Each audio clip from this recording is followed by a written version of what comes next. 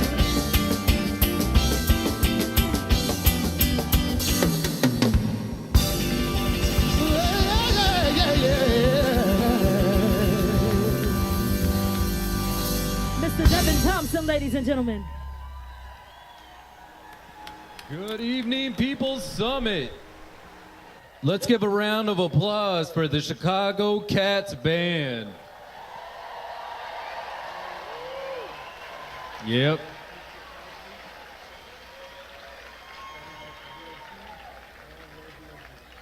Now, please welcome Jim Hightower.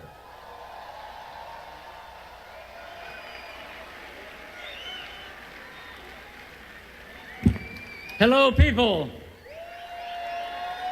Hello, summiters. Hello, revolutionaries. Thank again the Chicago Cats Band. How about that? Terrific stuff. RoseAnn DeMoro asked me to be your welcoming speaker, so welcome to all of you corporate greed whackers and right-wing butt kickers here tonight. Welcome back to the People's Summit, the one political gathering in America that is of, by, and for, guess who? The people. Look around this room here tonight. See who's not here. We are corporate-free, lobbyist-free, and fat cat-free.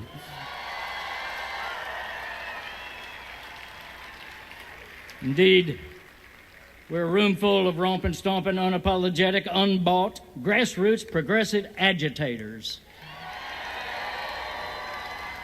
And as Jesse Jackson, one of the great progressive political leaders of our lifetime, put it some years ago, he said, be an agitator. Remember that the agitator is that center post in the washing machine that gets the dirt out. That's what we're after, right there. Be an agitator. Just makes me happier than a flea at a dog show to be standing up here looking out at so many of you who are organizing, mobilizing in practically every zip code in America to reclaim the people's democracy. I come to you not just from Austin, Texas, but from South Austin. And on the south side, we're a little more irreverent, iconoclastic, a little more of an attitude. In fact, our unofficial slogan on the South Side is we're all here because we're not all there.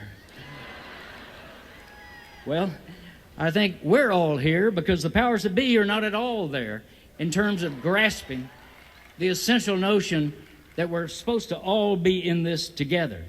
So we're not merely out to thump Trump, but to take on the entire power structure of the bosses, taking on the bosses, the bankers, the big shots, the bastards, and the bullshitters who are imposing their plutocracy, autocracy, and kleptocracy over us. A year ago, in the first People's Summit here in Chicago, in this very hall, I gave the closing address, urging that we stay connected as we would then spread out across the country to work on the possibility of bringing genuine grassroots democracy to America. You might remember back then that the corporate, the media, the political powers that be scoffed at us, as they had scoffed at Bernie Sanders, saying, but they can't win, they can't stay united, they can't last a month. But here we are. We're back, stronger than ever, feistier than ever, on the move. As my friend who's been a pioneer in the organic movement put it to me, he said, Hightower, those who say it can't be done should not interrupt those who are doing it. That would be you. We're the ones doing it. Grassroots people. Not just surviving, but thriving now, gone from the possibility of revolutionary change to the probability of it. Indeed, you've already created winning coalitions from coast to coast, California to Massachusetts, but also in the red states. In the red states. Nebraska, Wyoming, even, for God's sake, Texas. We've established Our Revolution Texas as the first official designee of the Our Revolution organization nationwide. We're working with Wisconsin and Massachusetts and Maryland, the other three states that have moved forward on having state commissions there, and we're moving. We're already winning, actually. In recent elections, we had 12 people elected. One's here, Julianne Nitch is here. She's now on the community. She ran in about a six-way race or so and ran second in the primary for that seat, in the initial election for that seat, but ran kind of a downside, on the downside of the ballot there and the numbers, but then came back in the runoff, and the Bernie-crats got involved, and she won 60% of the runoff vote. Julianne Nitch, now on the community board. We just elected an 18-year-old senior in the high school in Pearland, Texas, a suburb of Houston. He defeated the president of the school board, 18 years old. He's on the school board. This is happening all across America, all across America. We're putting it together. We're winning. So my message to you, and I'm sure you're wondering what it is by now, is just keep on keeping on. Only more so. It's not enough for us to be progressive. We've been progressive for a long time. We've got to become aggressive again and get in the face of power.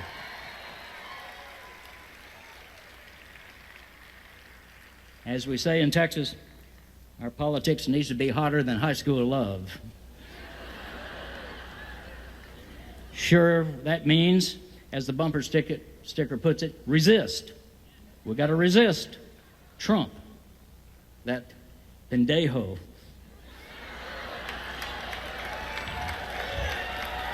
Running, ask your Spanish-speaking neighbor about that.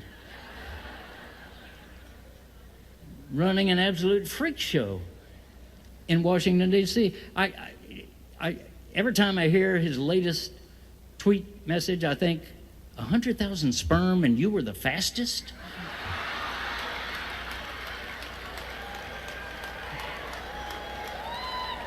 That can't be possible. But resist is not enough. We need what I call a RIP approach, R-I-P approach. R, resist. I, insist on our boldest Bernie agenda. And P, persist in organizing to win that agenda, to enact it into law. So I leave you with this thought. When I first moved to Austin, Texas, eons ago, there was a moving company there. It had an advertising slogan that I liked. It wasn't one of these big chain moving companies. It was a couple of guys with a truck. I think they were called Skeeter and Booger, something like that. Skeeter and Booger's moving company, you know. And they just had a small operation, but they had a big attitude. And it had an ad in the Yellow Pages back then that said, if we can get it loose, we can move it. That's what we're talking about, isn't it? Get it loose at the grassroots level, and the people will move it for themselves. That's what we're about. We're gaining on the bastards. We can win. We can restore America to its own people. Resist, insist, persist. Thank you all for what you are doing. I'm proud to work with you.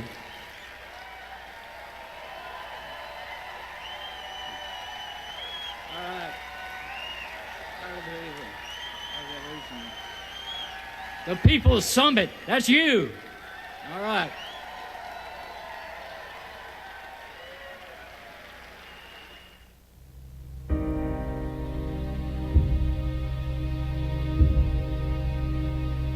We have taken on corporate America. We have taken on the National Association of Manufacturers. We have taken on the pharmaceutical industry. We have defeated the Trans-Pacific Partnership. We went into the race starry-eyed for Bernie. We ended up with someone that represents the complete opposite of the values that we hold dear. It's frustrating, it's difficult, it's angering. We have all sorts of issues about election integrity to clear up in this country. I think as a black queer person in the movement for Black Lives,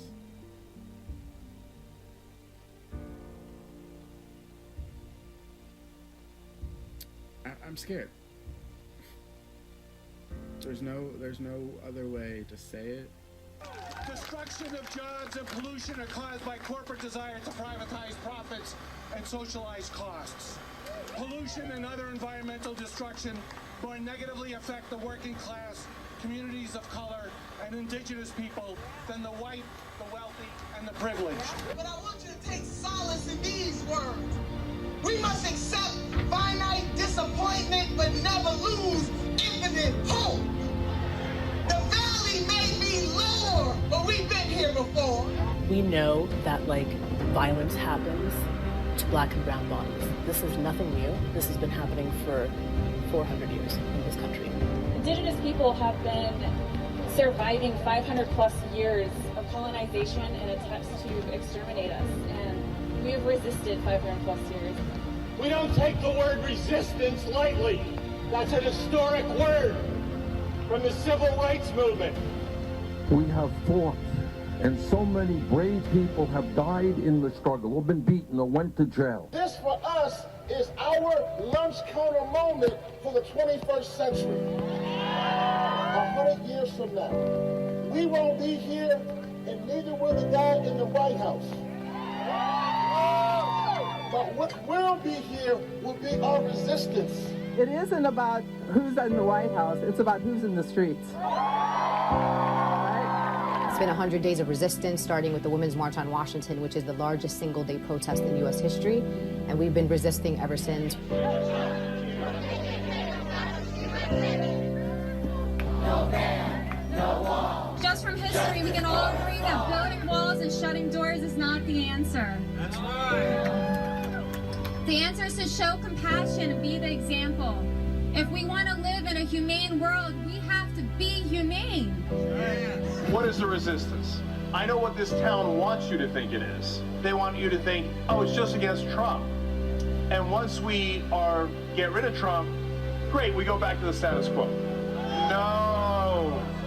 If we're going to push back against tyranny, I see no advantage in pushing back towards a moderate agenda. We have an opportunity to make a stronger left and fight for actually progressive values. Black lives matter.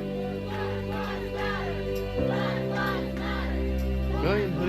created in response to the murder of Trayvon Martin, and as a way for young black and brown people to take ownership around how their lives are impacted by the system and how we can create a democracy that works for us. We work with college students, we work with community organizers. We stand for Black lives, we stand for immigrant rights and LGBTQ rights and women's rights or human rights. It's addressing every single ism and phobia that sadly gets us down. We ran a campus worker justice campaign and a international solidarity campaign. Our campus worker justice campaign right now is working with our dining hall workers as they are getting ready for contract negotiations. Nurses will also continue to rise as workers, fighting to end right-to-work laws aimed at crushing unions. If it hadn't been for the union, I wouldn't have had health insurance, I wouldn't have had the livelihood and the scholarships that got me to college, where I was able to organize with USAS. For international solidarity, we got our school to cut their contract with Nike. Every year we support the Fight for 15 actions going on. We really want to be able to facilitate lobbying on the Hill for other chapters, and that's going to be our focus moving forward. We train people to write testimony, to show up and testify, and then follow up with legislators or bills that aren't heard. As we educate people about how to succeed, is to making sure that our spaces are inclusive, that they're diverse, and that people feel welcome there. No one is free until we are all free. All of these different struggles are connected. We can't just focus on one because that's not getting to the root of the problem. Some of it is about racism, a lot of it. Some of it's about capitalism. We do need an economic system that actually takes care of people. Whether we were born in this country or not, we're all affected by this economic system which relies on our labor in some form to continue. I like to think that we're a society and not a market. The protesters reenacted the story of Jesus overturning the tables of the money changers in the temple and redistributing wealth to the common people. 13 clergy members are detained during a protest against Governor Rauner's proposed budget cuts. They blocked traffic in the financial district carrying signs that read, "What would Jesus cut?" They urged the governor to raise taxes on corporations and the wealthy rather than make cuts to education and public services that help the poor. We're planning to take our march to Governor Rauner's billionaire buddies and to expose that they're the ones that are profiting from how the budget is formed right now. Greed is making America sick. How many people in this room believe that health care is a human right? Healthcare in this country is a profit-making industry. Deductibles that are $4,000, $6,000. If you have no insurance, you are screwed. SB 562 is the Healthy California Act, which guarantees health care for all Californians, no matter what their status is. Those who are in support in concept, if they can just stand. These are about 300 folks that are representative of our coalition. Over 1,000 people up and down the state came to Sacramento today. We've got some overflow in the convention center. So I just want to let you know how serious we are about this issue. Millions of people are hurting. We've never had a moment like this. I've been a nurse for 46 or 7 years, and I have been fighting that long for a single-payer system. I cannot overstate how huge of a deal it would be for the largest state in the country to say, we're going to do single-payer healthcare system. It is revolution. Whose revolution? Our revolution! Whose revolution? Our revolution! We must advocate for clean water, from Flint to Standing Rock. And the fact that you roll back the Clean Water Act, and folks in Flint still don't have clean water. The fact that we created the Clean Air Act, and we have so many children, particularly black and brown children, who are dealing with asthma. And so we must push forward. I don't care who you are, Republican or Democrat. This is about humanity. We must have a legacy where we can leave clean water, safe food, and clean air for our children. We're going to save people on the planet and work on all of these other issues. We got to get dirty blood money out of politics. It's not just the Republicans, it's the Democrats. The Democrats took just as much money from oil and gas over the last 2 years as the Republicans did. Both political parties threw the working class and middle class and poor and racial minorities under the bus in every country throughout the West over the past 30 years, and both political parties now have no standing. We are here to tell the Democratic Party that they should listen to their base.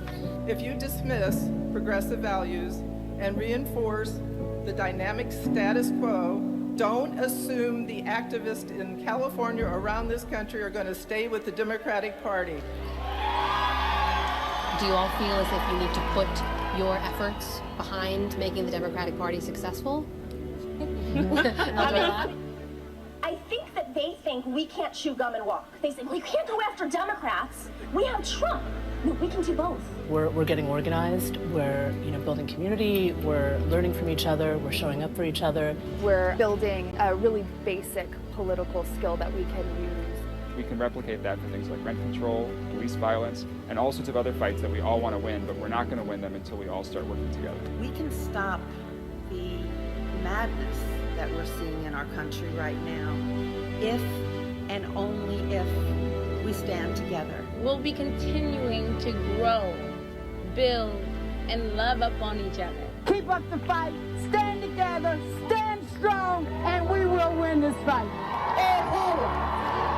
All power! All power! All power! Let's go get them, people.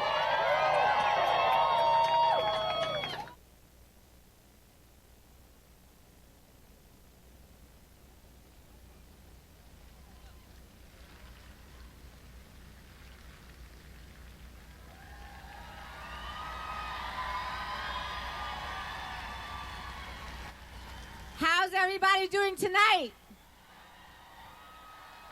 You're a political revolution. How are you guys doing tonight? So my name is Linda Sarsour. I'm a racial justice and civil rights activist from Brooklyn, New York. I'm the co-founder of EmpowerChange.org and one of the national co-chairs for the Women's March on Washington. And I'm here today because I am fired up. Y'all fired up? I'm also here because I will not be silenced. You will not be silenced. I am here because I will not be intimidated. You will not be intimidated. I'm here today unapologetically Muslim American because I have every right to be unapologetically Muslim American.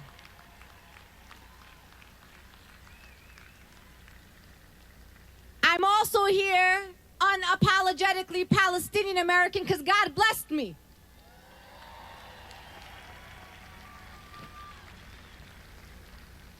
I'm also here because Black Lives Matter. And our undocumented sisters and brothers should be treated with dignity and respect. I'm also here because our LGBTQIA sisters and brothers need to feel safe in all spaces. I'm also here because Muslims deserve to worship freely in these United States of America. I'm here because we all deserve a fair share. We also deserve single-payer health care. We all deserve not just to survive, but to thrive in these United States of America. I'm also here because we were never outnumbered. We were just out-organized. So I'm here to out-organize those who stand in opposition to our values and our principles. I'm here to build a political revolution that centers the most marginalized communities amongst us. I'm here to build with all of you so we can truly send a message that we are the majority.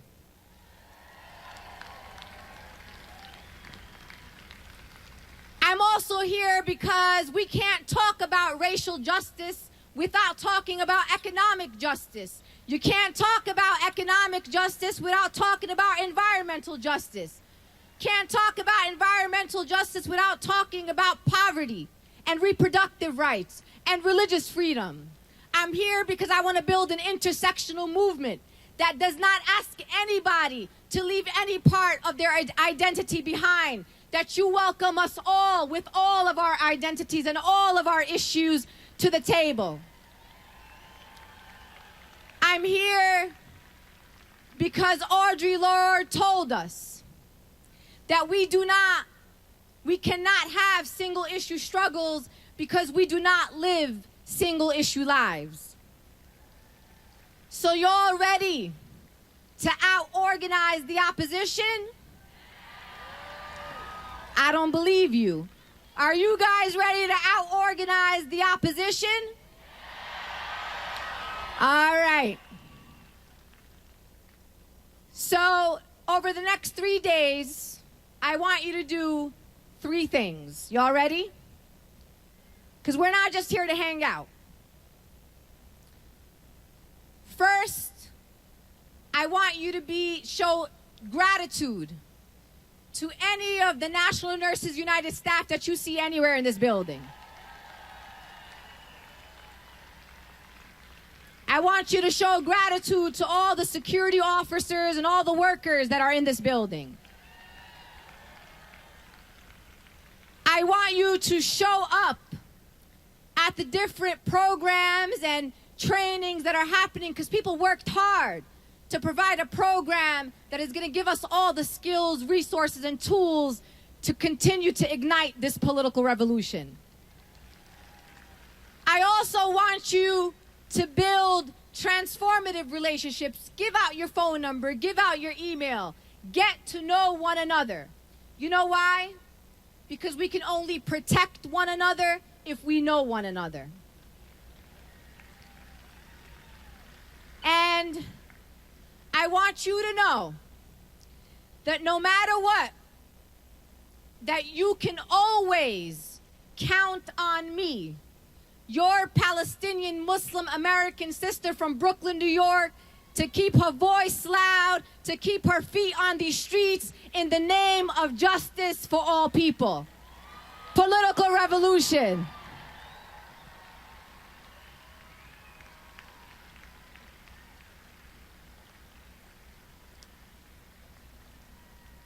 Note to self, never follow Linda on a program.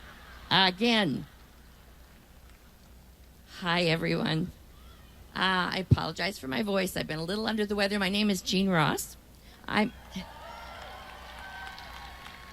Obviously, I have family here. I'm a registered nurse from Minnesota and president for National Nurses United. And why do I find myself here today? I find myself here because I got no other place to go. This is the only place where I have real family. We are brothers, we are sisters, we are fighting for the same thing. I recognized as a nurse years ago that what my patients and family members were saying about how poorly their lives were going, and it was getting worse, was not going to be changed just by what I did through my union in the hospital. I couldn't continue to patch them up at the hospital every day and send them out into a world where sometimes they didn't have a home to go back to, where they didn't have any insurance to back them up to do the care that they needed when we gave the discharge instructions. This is not the world I was born into. This is not the world that we should expect for our children and grandchildren. And so work, thank you. What I did through work brought me into the labor movement, floundering though it was, and to the decision that we have to do something. We have to do something with our political system. I have to do what I can do as a nurse and as president of our organization. And I was bound and determined to do it. So here I am amongst you all again, and I'm glad to see you.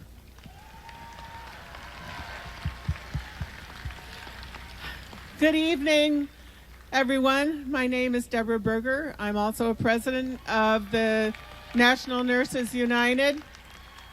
It's a pleasure to be here with all of you again on the second anniversary of the People's Summit. And it's really interesting. As a nurse, we have a very different perspective on life and death and how we relate to our communities. And when we were very, very out there with the Bernie campaign, when we were out there on the issues with no Keystone Pipeline, no DAPL, no pet coke plants, all of those issues, they kept asking, why are nurses involved in this? And it's like, why the hell not? We live in these communities, right?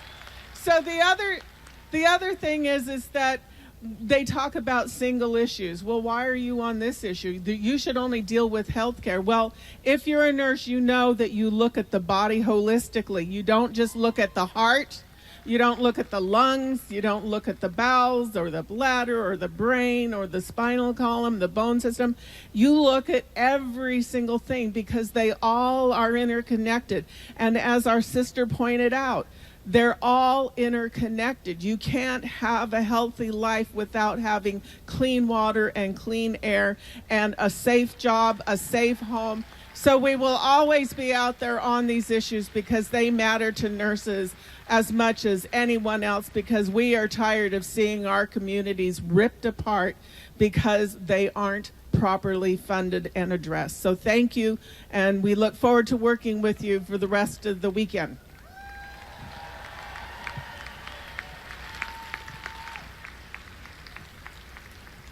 So I'd rather sit, but since everybody stood, I guess I have to stand. First, my name is Peter Knowlton. I'm with the United Electrical Workers, the UE. Our union has been around since 1936, and we were one of the two unions that were attacked by the federal government, General Electric, Westinghouse, Catholic Church, a few other sundry forces, and tried to destroy us. But ourselves and the longshore workers from the West Coast are the only two surviving unions that the federal government tried to rip apart starting in the 1940s. So me speaking here is testament to the legacy of our ancestors in our union who built our union and gave us the constitutional fortitude and the politics and the principles in order for us to withstand that terrible, dark, terrible period in our own history. So I stand in testament to our ancestors in our own union. But I'd also like to recognize there were 6 other unions that endorsed Brother Sanders during last campaign. And I call him Brother Sanders because Bernie Sanders and our union go back all the way from when he was mayor in the town of Burlington, Vermont. We've supported Bernie from the beginning. So we knew Brother Sanders, and we knew that he walked the talk. There was no doubt in our mind about where he was going and the kind of positions that he would take. And there was 5 other unions other than ourselves who endorsed Bernie Sanders, and they ought to be recognized. The Amalgamated Transit Union, the American Postal Workers Union, the Communication Workers of America, the International Longshore Warehouse Union, National Nurses United, and my own union. And to all of them, we should give our thanks because we are the first unions to step out. This is a new day, sisters and brothers, and we're stepping out, and it's long past due. And we're here together because wherever there are people who want to challenge the dominant narrative, who want to challenge the dominant paradigm, who want to challenge capital, we will be here. We are also here because without workers and without ourselves and without an intensive and vibrant movement of workers organizing, and not only to better the lives of ourselves and our families, but of those of our nation and those globally. In the U.S., less than 6% of private sector workers have a union. That means 94% of American workers have no protection, no democracy in the workplace. We would suggest to everybody here, you cannot have democracy in the United States of America if you do not have democracy in the workplace.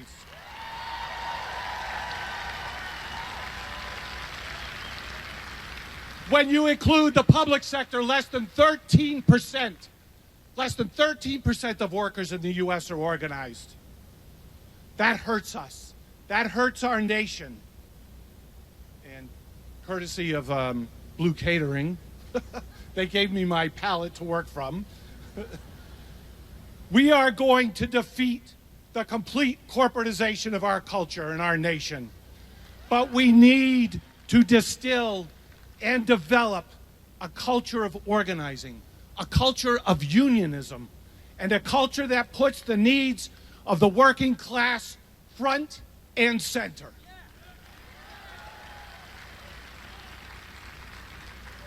I would suggest to you, if we do not put the needs of workers first, the needs of everybody else come last. And that's a problem, because if you put the needs of the workers first, everybody else's needs are right there, right beside us. This is why we are here. But to do this, we need all of us to ensure that it will be happening.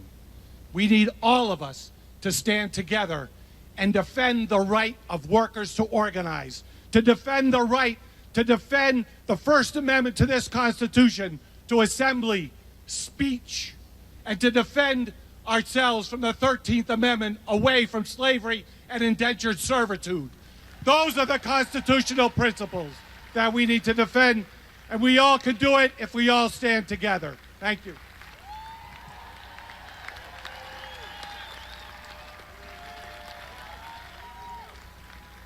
Good evening. My name is Maria Svart, and I am with the Democratic Socialists of America. I'm wearing a rose, which you may have seen on Twitter, but I want to talk about the history of one of its many meanings here in the United States. Over a century ago, 40,000 women immigrant workers, textile workers, went out on strike in Lawrence, Massachusetts. They spoke over 30 languages, but in solidarity, they fought for dignity and respect and fair wages, but they understood that they were fighting not just to live, but they were fighting to thrive. And that's what we fight for in Democratic Socialists of America. We understand that we can't have bread without roses. The strike was called the Bread and Roses Strike because they were fighting for dignity and they were fighting for respect. We believe that you can't have bread and roses. You can't have bread nor roses under capitalism. We believe you have to confront capitalism to win.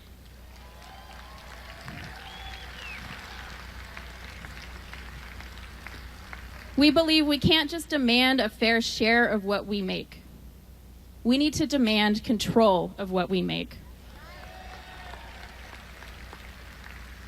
So DSA, we stand in solidarity with anyone who's fighting. A few weeks ago, 40,000 AT&T workers went on strike, and DSA members joined them in over 50 picket lines across the country on 2 days' notice. Texas DSA chapters from across the state pulled together and brought 100 members to the state capitol against the racist anti-immigrant Senate Bill 4 a few weeks ago. And of course, DSA chapters in communities large and small mobilized in support of Bernie Sanders' game-changing campaign last year.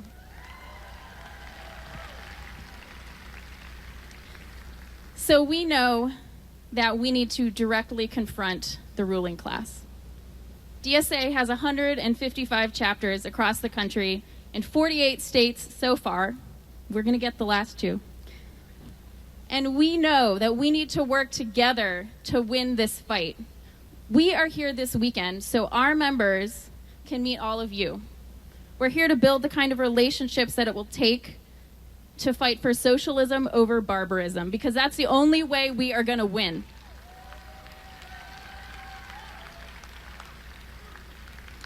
And DSA members are canvassing. We have hundreds of members across the country, from Oakland to Buffalo and even in red states, canvassing for single payer alongside the nurses and other allies. And our message is quite simple. And we to paraphrase the message of the wonderful victory in the UK last night, yes, it was game-changing itself. We are fighting for the many, not for the few. Thank you.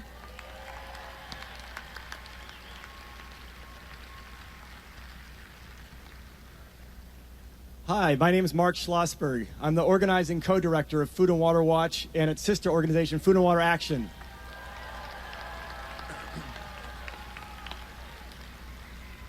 Food and Water Action is proud to be here today, honored to be here today with all of you all, helping to organize this wonderful conference. And thank you to the nurses for really doing so much. The last few months have been months of much resistance, and there's been a lot to resist. Anybody who cares about the environment or the planet that we're living on can see that's the case. President Trump, Donald Trump, has stacked his cabinet with a bunch of climate deniers and Wall Street cronies. He's moved to approve the Keystone and Dakota Access pipelines. He's opening up public lands for exploitation and privatization, attempting to privatize our water infrastructure. And he's squeezing rural America even more. Yeah, that's right. It's really been a horrific several months, and it's going to continue, and we must continue to resist. But let's be honest, a lot of these problems existed before Trump was elected.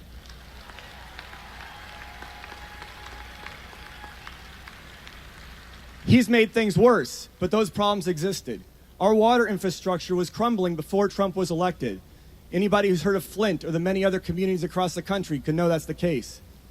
Our climate is on a disaster course before Trump was elected.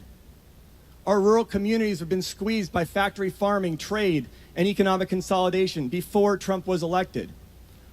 These environmental problems that we face are symptomatic of larger problems in our economic and political system, and it's those problems that we need to take on together.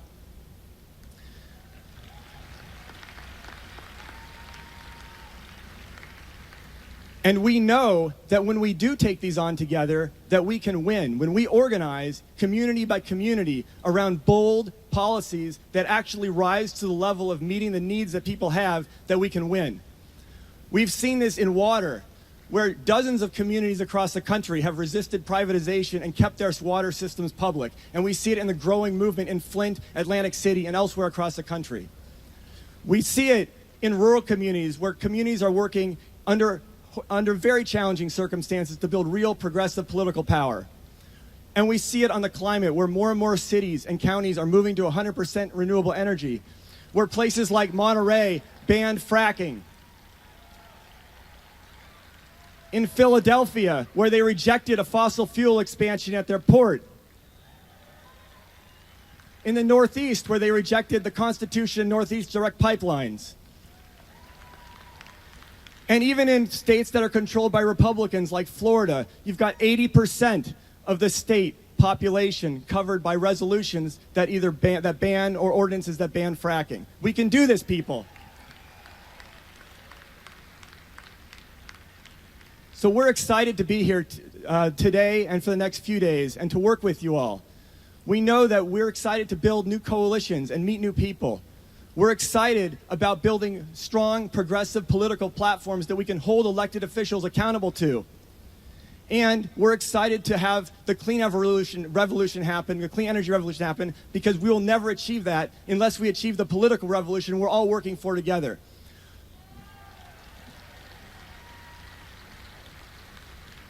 So look for Food and Water Actions, over 100 members here and staff. We want to work with you. We want to talk with you. We want to build with you. Together, we can bring on that political revolution. Thank you.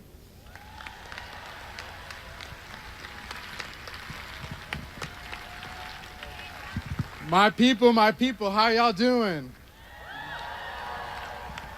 My name is Dante Barry. I'm with an organization called Million Hoodies Movement for Justice.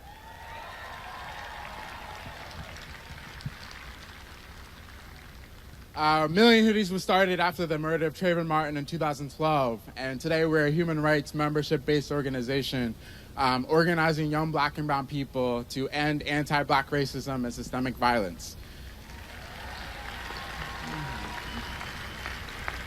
Now, I'm here because young black people across this country has taken over this country to build a transformative movement for justice and liberation. We have seen folks in Ferguson and St. Louis rise up and said hell no to the corrupt police department in St. Louis. We have seen after the racist cover-up of Laquan McGon, and we're seeing young black and brown people, for folks with immigration status, but for all of our communities, because we know that black and brown communities have never been safe.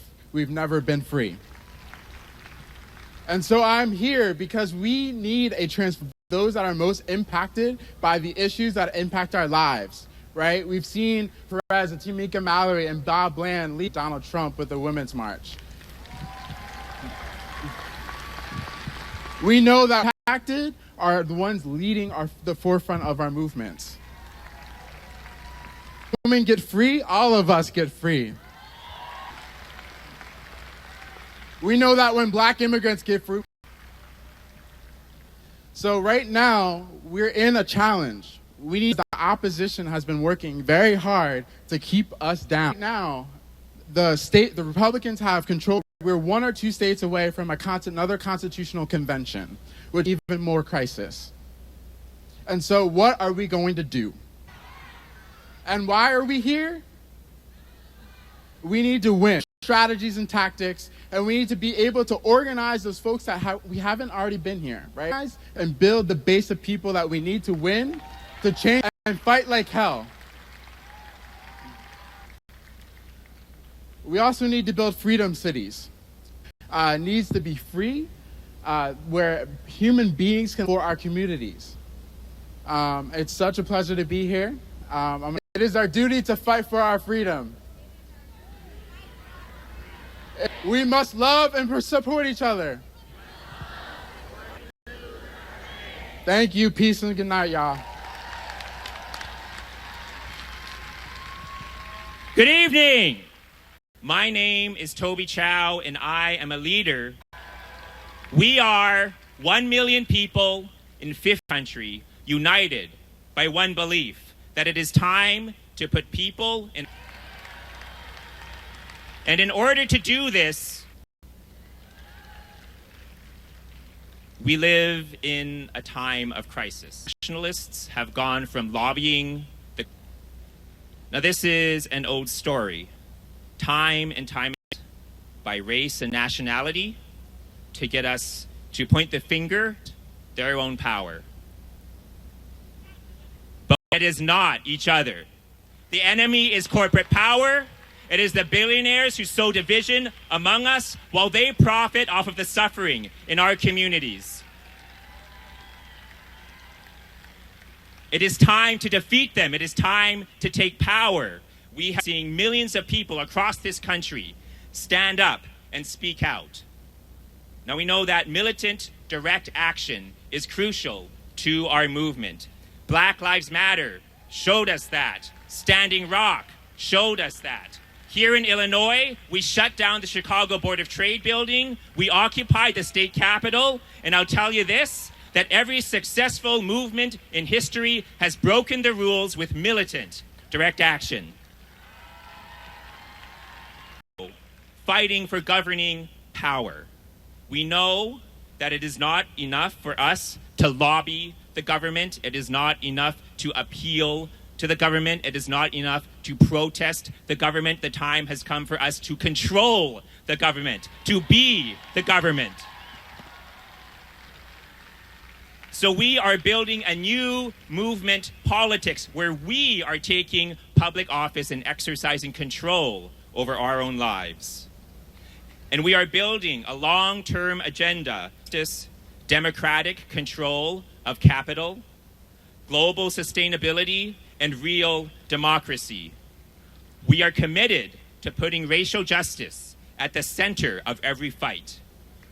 Because we know that capitalism has always gone hand in hand with structural racism, and we need to stop treating economic inequality and structural racism as separate issues. So at candidates on a movement slate, candidates who campaign on a bold platform developed by the movement, Candidates who then use their position in elected office to build movement organizations. We are doing this here in Chicago with Reclaim Chicago, in Aurora, Colorado with Colorado People's Action, all across Iowa with Iowa CCI Action, all across Maryland with Progressive Maryland, and all the way from Detroit to the Upper Peninsula and People's Action. And across the movement, we are moving from resistance to power. Now, I grew up as the only Asian kid in my entire grade in a small, mostly white town. And in that context, I learned to be small, to make myself small, to shrink, to protect myself. But in this movement, I've been inspired to become big. I am a movement leader, and I say that it's time to become big. It is time for us to take power to transform this country and this world. We need power. We want power, and we deserve power. So to close out, I'm going to start clapping. I want all of you to clap with me. And then I'm going to put my fist in the air. And then you're going to put your fist in the air with me. And when we put our fists in the air, we're going to yell power. Okay?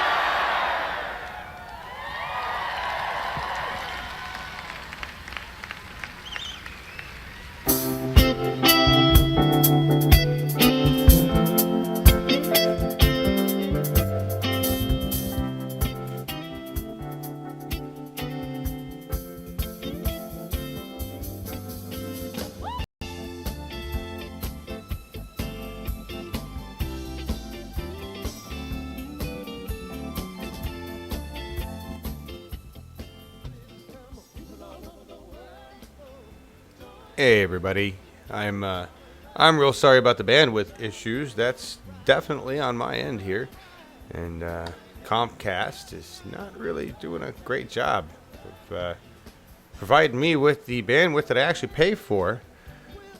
I didn't think they'd gutted FCC rules yet, free internet yet. I mean, nothing we can do. I'm waiting for it to be going. Sorry guys. But what an amazing presentation. What an amazing presentation put together by the National Nurses United, Our Revolution, the people for Bernie Sanders. It's just an amazing, this is so well done. It's like an Olympics. They've got everything put together. I really haven't had to do much. Now we just wish we had good upstream from Comcast, like we pay for. I mean, it's bad enough like this. Imagine when they remove net neutrality. And Comcast can just make this go slow because they don't like me, which is very likely to happen.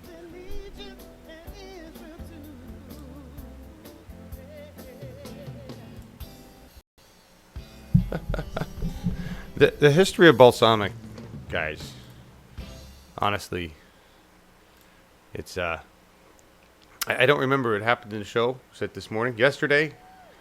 Oh, here we go. They're back. Okay. Hey, everybody.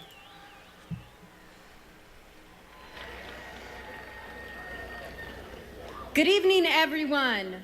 My name is Carmen Perez. The executive director of the Gathering for Justice and one of the 4 national co-chairs of the Women's March on Washington. I am truly humbled to be here with so many of you who are part of the resistance and are working towards creating the beloved community. As a fellow resistor, I, like many of you, remember the first time that I got involved in the movement.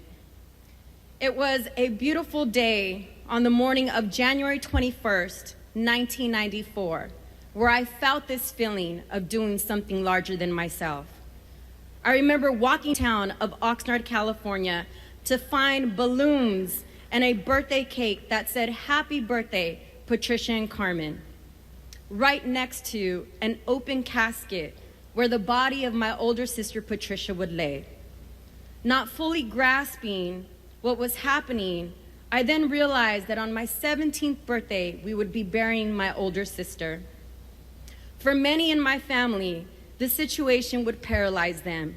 But for me, it would be the catalyst that I needed to change my life. It ignited a spark in me, deep in my heart, that led me to dedicating my life and to youth and girls in the system. Woo!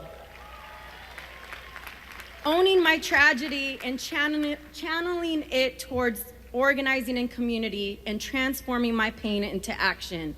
For the next 20 years, yes, next 20 years, I would find myself being a youth advocate, working on creating alternatives to incarceration, being a basketball coach, a probation officer doing system accountability from within, grounding communities in Kenya nonviolence as a foundation to civic engagement and political action, leading protests and marches, one from New York City to DC, yes, I said New York City to DC, 250 miles fighting against police brutality, all preparing me to be one of the national co-chairs of the Women's March on Washington, alongside Bob Bland, Linda Sarsour, who you just saw, woo, give it up for her, Tamika Mallory, and so many women, largest mobilization in history. Thank you. During our 10 weeks of planning, we learned to suspend our first judgment, to have courageous conversations that we weren't willing to have before November 8th, to understand that we as women, particularly women of color's existence, was intersectional. I'm not just standing here in front of you as a woman. I am a Chicana, Mexican-American, basketball-playing, hip-hop loving woman who grew up in a community full of violence, with one being born in Anaheim in 1924. Having family members being incarcerated while losing others to the streets. Our existence is intersectional, and we are not monolithic. There is not one way of doing things, and yes, we could bring our whole selves to these movements. We saw that with the Unity Principles, which was a policy platform for the Women's March, and described as the most radical platform in the history of America's marches. We asked so many people to get involved, but those that helped us develop that, what we asked of them was to have high expertise and think about intersectionality through a gender lens. This wasn't a time for us to be divided. It was a time for us to be united. There is not one movement or issue that is greater than the other. It is not time to be playing struggle Olympics. All our movements matter, and being strategic about working together is how we're going to win. It is how we are going to build collective power. All of you here have the power to change your community. Know that together we can fight against misogyny, bigotry, Islamophobia, xenophobia, racism, ableism, police brutality, homophobia, and mass incarceration. And we know what we can do, we could produce together because we did it on January 21st, 2017, which was actually my 40th birthday. Thank you. And so I want to ask you, how many of you marched? Woo! How many of you are willing to stay in the movement? Woo! And how many of you are ready and willing to follow women of color? That's right. And so what I want to tell you is that we need you, and remember to love each other, to protect each other. Touch everyone.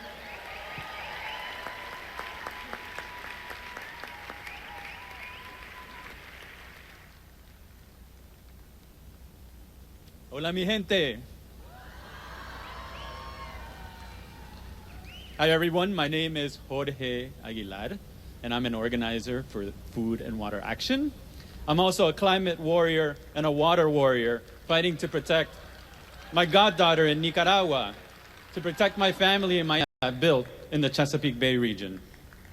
Now, last year, our organization presented on the great fracking victory in New York, and I'm here today to share the great news that we have now banned fracking in Maryland. We did it. We did it. Now, it took 5 years of people power, 5 years of knocking doors, holding rallies, making calls, and using direct action to force these state legislators to ban fracking. But we did it. Now, in this country, challenges alone. And I'm sure a lot of you are thinking, this guy on stage, he's incredibly charming, has incredible power of persuasion. There's just something magical about him. So he somehow banned fracking, particularly in the front row over here. But no, obviously nobody thinks that, right? Nobody thinks that. And that is what was great about the Maryland victory, is that it was truly a grassroots victory by ordinary citizens doing extraordinary things. Those of you that don't know Food and Water Action, we are a national grassroots progressive environmental organization that fights to protect our food and water resources. And we were the first national organization to call for a ban on fracking nationally. Now, I said it took 5 years, and a lot of the experts didn't believe that we got them to join us. And Food and Water Watch was the leader in creating a coalition called Don't Frack Maryland that consisted of over 170 groups and thousands and thousands and thousands of volunteers who made all of this happen. And in the center, of course, were frontline communities from Western Maryland and from the shores of Chesapeake Bay, who were the ones who were going to have their water contaminated, who were the kids who were going to have health consequences from when the fracking industry moved in. And they're the ones that led this fight. Now, as I said, it took 5 years, and we knew heading into this 5th year that we had most of the rank and file state legislators in the state already with us.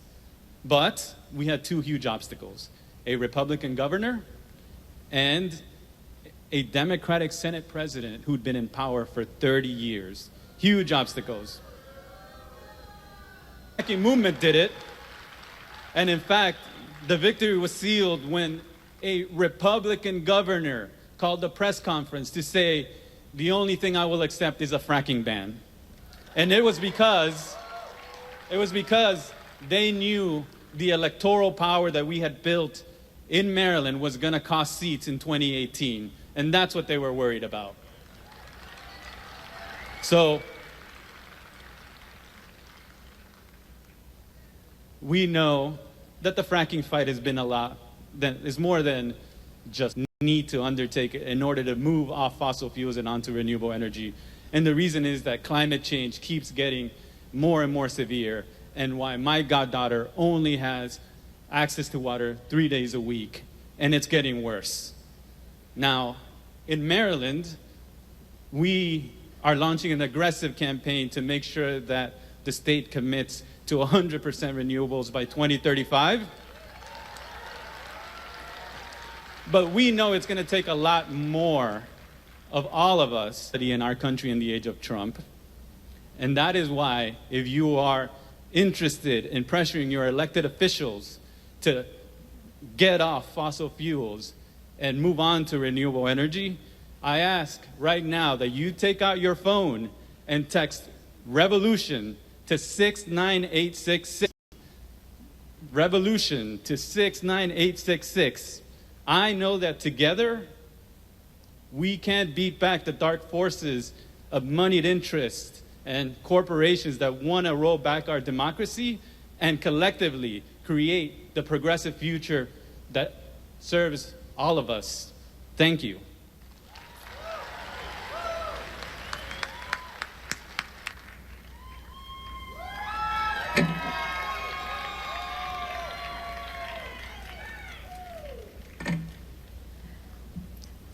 My name is Susan Ye.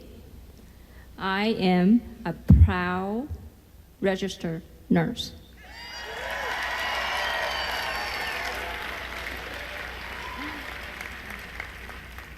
It is my calling to care for people. Unfortunately, that forces nurses to work in an understaffed and unsafe environment. They put profit before patients.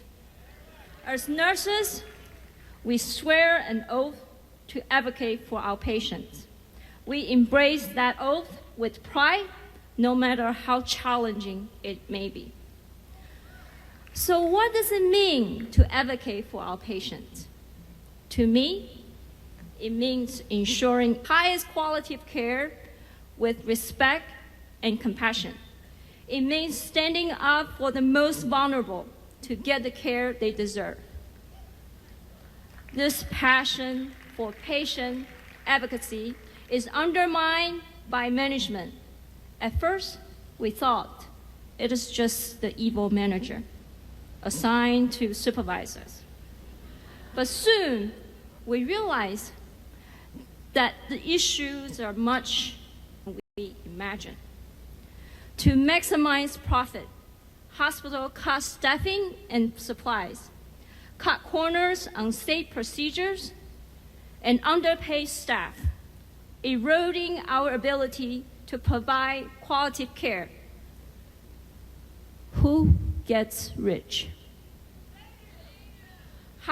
Hospitals executives, Wall Street investors, insurance companies, and others who profit off the sick and vulnerable. In this sick corporate system, our simple commitment to patient advocacy becomes virtually impossible to live up to. It must change.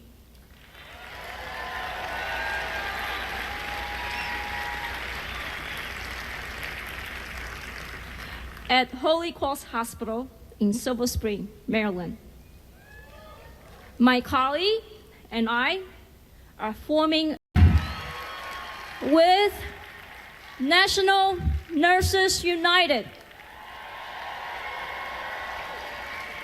I call it a little revolution. Management's response: vicious union busting, including pulling us away from patient care for hours, discipline nurses, and even fire one of my colleagues just for supporting union. We learned bitter lessons that the labor laws do not effectively support the right of the worker to organize. They are actually tilted in favor of management. With Trump, the playing field is tilting even further in favor of corporate interest.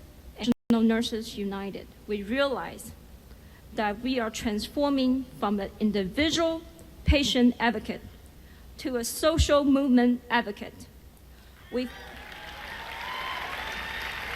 To joining the broader movement that National Nurses United is leading in healthcare and united with other activists in fighting to heal America and the Mother Earth. My colleagues and I are here in solidarity with all of you in saying we renew our commitment to Florida for the 99%. Fight for Medicare for all, single payer, free tuition for colleges, education and not jail for youth, end police brutality, save Earth, equality and respect for women, President,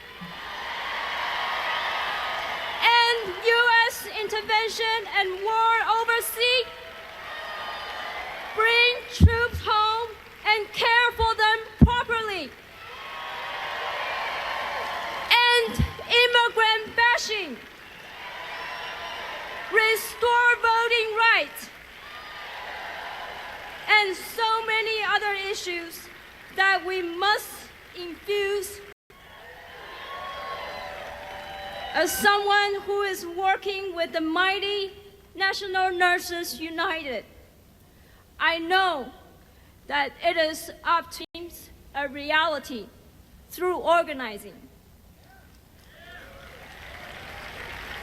So I invite all of you to stand with me right now. Please stand with me and say this with me. If you mess with one of us, thank you.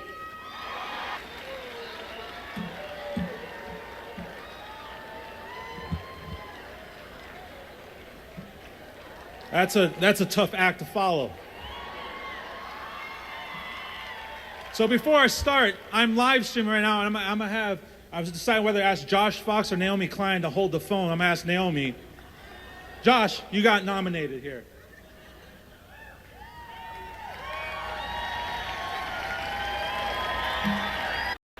He's just a dude in a hat, all right?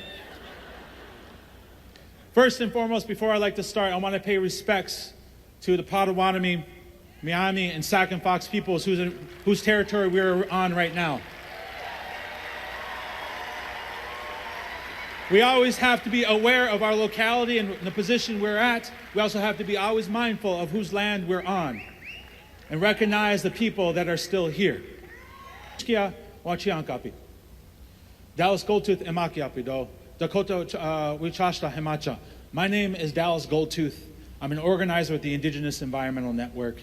I'm Dakota from the traditional homelands of so-called Minnesota. And I was but one of thousands upon thousands of water protectors.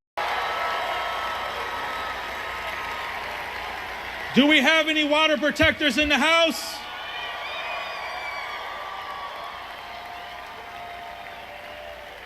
I want to recognize the countless, the thousands upon thousands who sacrificed so much to stand up with Standing Rock.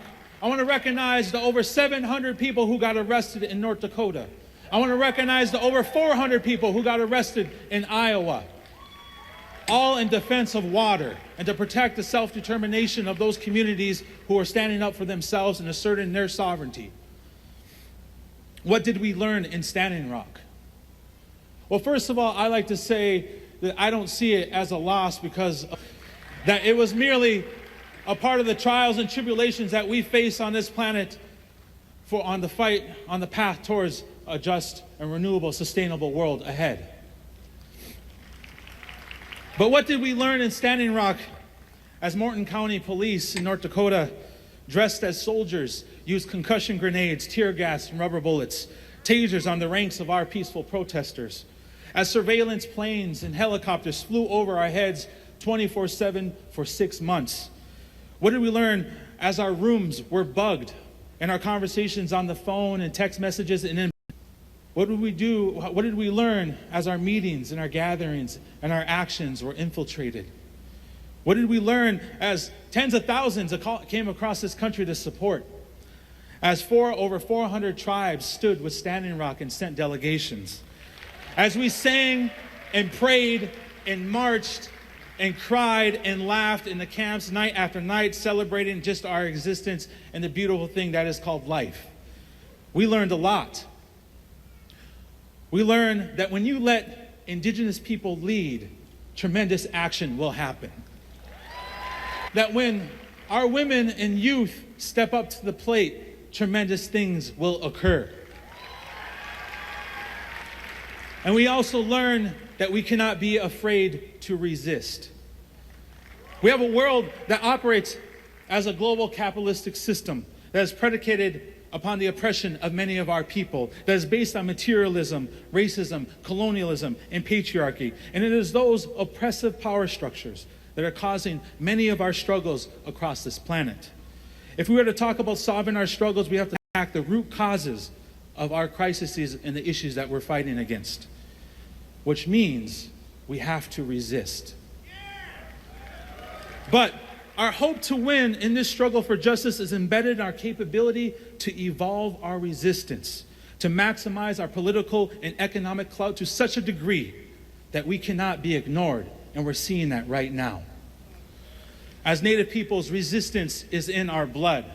500 years of resistance against a system that is predicated upon the erasement of our culture, our language, and our songs. Of this planet and the sacred integrity of Mother Earth, we cannot be afraid to resist.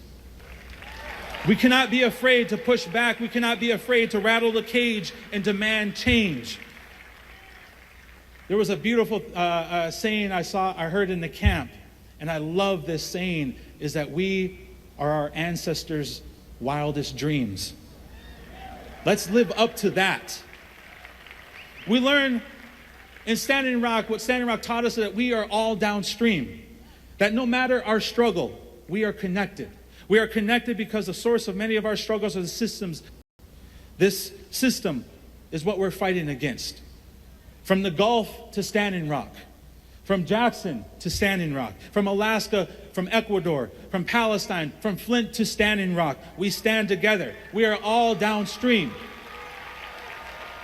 We must interweave our struggles. That is vital for us to build a sustainable, renewable world. We have to see a just transition towards that reality. To reimagine the future and exert our social, political, and economic power. We learned that we can do that.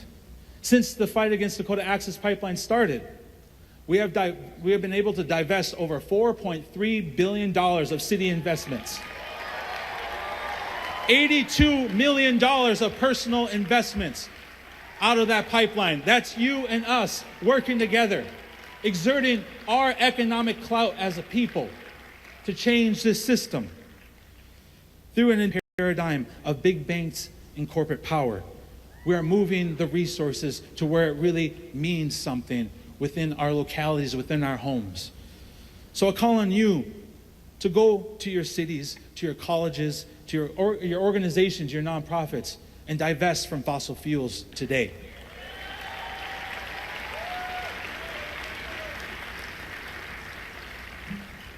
In conclusion, Standing Rock was many things to many people. Standing Rock is a part of a great nation called the Oceti Sakowin, which is translated, fire is something vital and sacred to all of us as human beings. It reaches way back into our genetic memory, and it brings sense of comfort and structure. But to us as Native people, and to what we saw in Standing Rock, fire also meant the future. It meant us rising together and exerting our power and recognizing our own magnificence to build that future in a healthy way. In the camps itself, there was a sacred fire. And although that fire has been extinguished, it still burns brightly today. It burns brightly in Canada and all across this globe. It burned brightly in the numerous communities across the globe who are fighting against fossil fuel extraction in their homelands. It's burning brightly in each and every one of you. And that fire cannot be put out. And together we rise, we resist, we build, and we renew our relationship to Mother Earth, because we have to keep fossil fuels in the ground. We have to see a just transition to a better world for each and every one of us. So remember, we are our ancestors' wildest dreams. Let's live up to that. Thank you.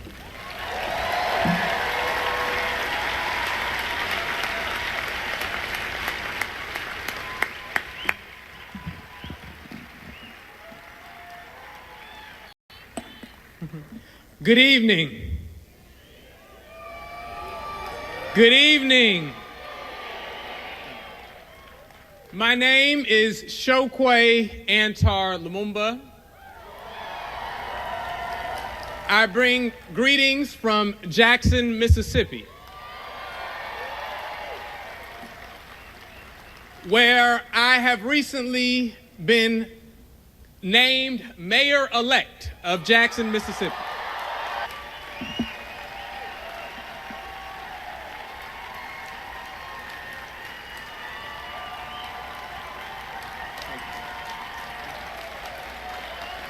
Thank you.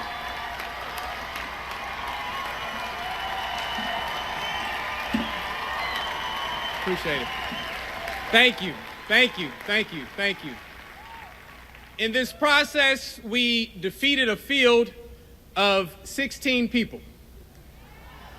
We were able to secure the general election with 94% of the vote.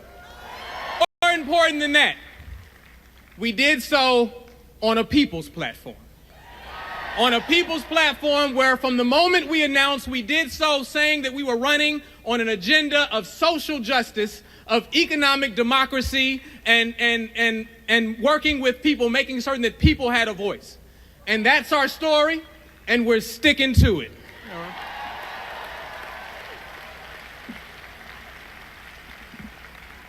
As we consider the fact that we're in Trump times, we have all kinds of questions of what that means. And when I've been confronted with the question of how do you feel in Jackson, Mississippi after the Trump election, what I had to share with people is after the Wednesday after the election, I woke up in Jackson, Mississippi. And what that means is no matter whether our country has experienced great booms or busts, in Mississippi, we've always been at the bottom. And so what that means is that we have to places of like Jackson, Mississippi, we won't allow it to become havens of oppression which endanger all of us. So what happens in Jackson, Mississippi impacts each and every one of us. And so we have to make the decision that we're going to start controlling the way electoral politics proceeds. And so we've made the decision that we're going to be the most radical city on the planet. That we're going to make certain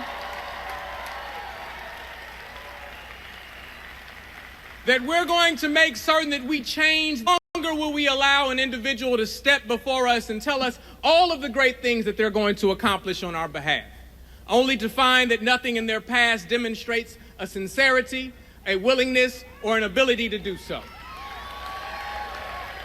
What we must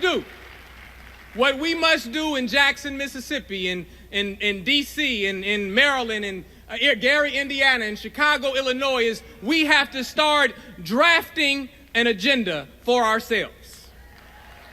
Creating an agenda, creating what we agenda. And so we're excited about this energy which is surfacing. But it is time that we concretize it. That we take it from the mystical, from the mysterious, and put it into action and see what we can demonstrate when progressive people come together and have a plan and decide how we're going to change the very scope of this world. And so we have to come to the same understanding that Martin Luther King came to in his last days. Martin had a conversation with Harry Belafonte. Now listen, Harry, we're going to win this integration struggle. But I'm beginning to wonder if we're not integrating into a burning house. He said, I see a system which is abusing labor and abusing working people. And he said, I'm worried about integrating into a house that looks like that. He said, if people can't be fed, if people can't take care of their families, then it is useless to walk Mississippi roads together.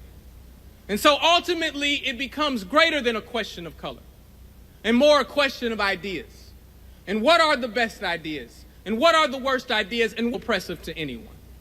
And so we now demand that our leadership looks at how we include the people's voice in the process.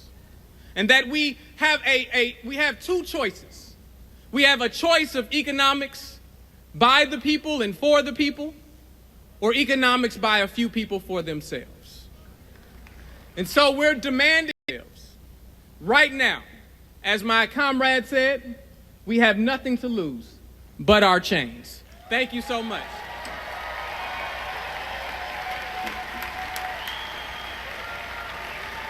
This is how we do it.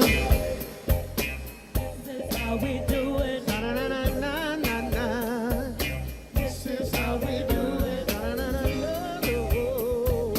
This is how we do it. Well, this is just awesome so far, everybody. Hope the connection speed is working for you somewhere around the webs. We got to fix this stuff. It's 21st century. Everybody should be having good webs, right? the internet. We need to keep it free and open. Net neutrality. We can't do that with the people in office. Place them. Keep working.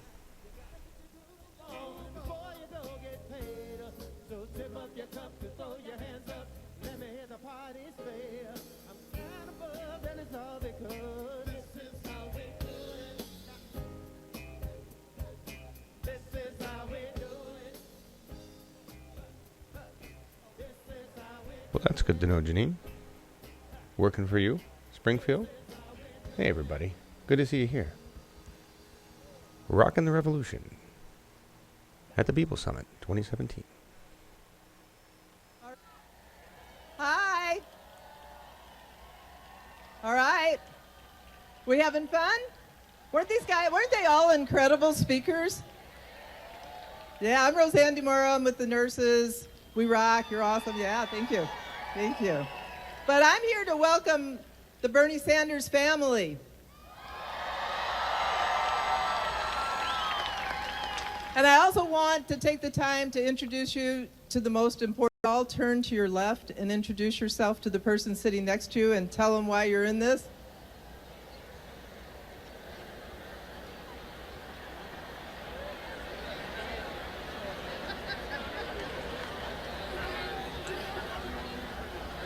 I love chaos.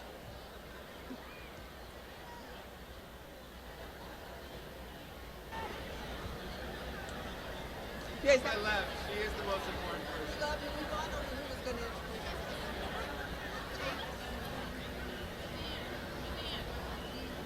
us. Okay, are we good? We good? All right, People's Summit. Welcome to the People's Summit, right?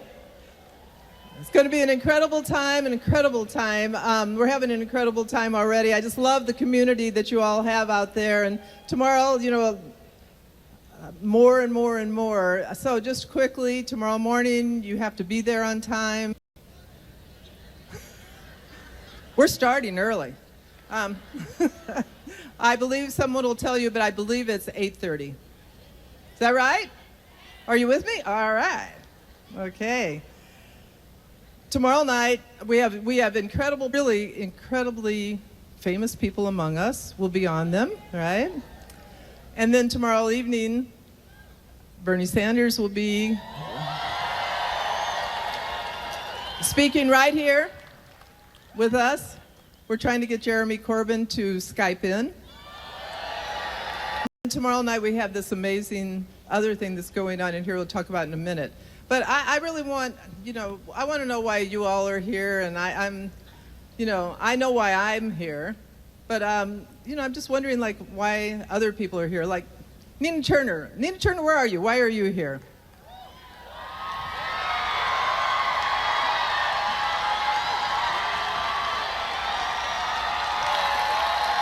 You here, Rad? I'm here because we need to fight on. Say fight on. I am here, Rad, because I had the opportunity in this hall to meet some pretty incredible people, and I won't forget the young lady from Arizona with tears in her eyes. She had me crying because her mother may be deported. She was from Arizona. She was with her sister. I am here because she's here. We must fight on. Fight on. A young man came up to me and he said, Senator Turner, how do you feel about Standing Rock and Flint, Michigan, that water is life? I am here because we must. And I want to tell you something, sisters and brothers, that this kind of journey that we are taking today, that we have our highs and our lows, but I want you to know that you are on the precipice of history. That all great things that have ever happened in this country, tops, it has happened because of the grassroots. And we must fight on. So I want you to push and breathe. I don't know if there's any sisters in the house, Red, that has ever had a child, but when the doctor is standing by your side, when that moment comes, the doctor says you must push and breathe. I am here to argue that the darkness that we are feeling right now is rebirth is happening right here because we will fight on. We must protest and plan. Now, we can't just be those who protest and Red. That's why we got some workshops tomorrow. But we also, some folks got the plan. But above all, we must persevere. Brother Frederick Douglass once said that power has conceded nothing without a struggle. It never has and it never will. So sisters and brothers, we will fight on. For Standing Rock, we will. For Flint, Michigan, we will. Fight on. For poor mamas and daddies, we will. Fight on. For our babies, we will. Fight on. For generations yet unborn. Baby, we gonna fight on. We're gonna fight on. Now, Brad, there's somebody missing. Well, yeah. Who's one of our greatest warriors? There's a sister missing. There's a sister missing. Sister missing. Well, I think her name is, she married to that fella from Vermont. Right. Where is she? Where is she? Can we get Dr. Jane to come out in the house?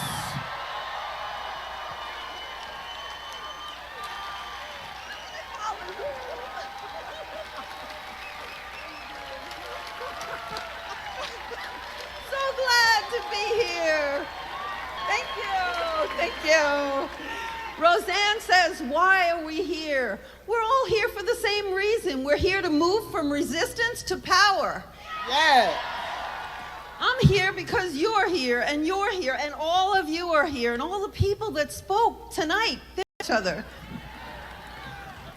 I'm proud to be here representing the new Sanders Institute. Yeah, baby. All right. And I'm asking you to join us in engaging the public, people, the organizations, and the media in talking about progressive solutions to the environmental, economic, racial, and social justice issues that we all know about.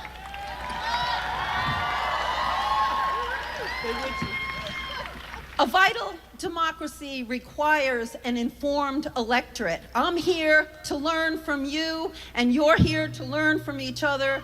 Thank you all for coming. I'm looking forward to this weekend so much. Thanks a lot. So who else is here? We are.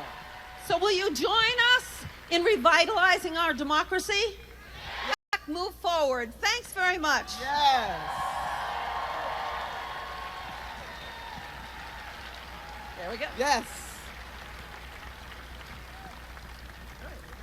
So we got some folks in the house, right? Some folks. We got some folks in the house, right? We got some folks in the house, right? Is the Sanders Institute in the house? We have your leader. Is the Million Hoodies for Justice in the house? Where is Food and Water Watch Action Fund in the house? PDA, Progressive Democrat. People's Action, we need to hear from you. United Electrical Workers in the house. Where you at, baby? Reclaim this city, Chicago. Where are you, Reclaim? United Students Against Sweatshops. Woo. Now, we're my Democratic Socialists of America. Yeah, baby.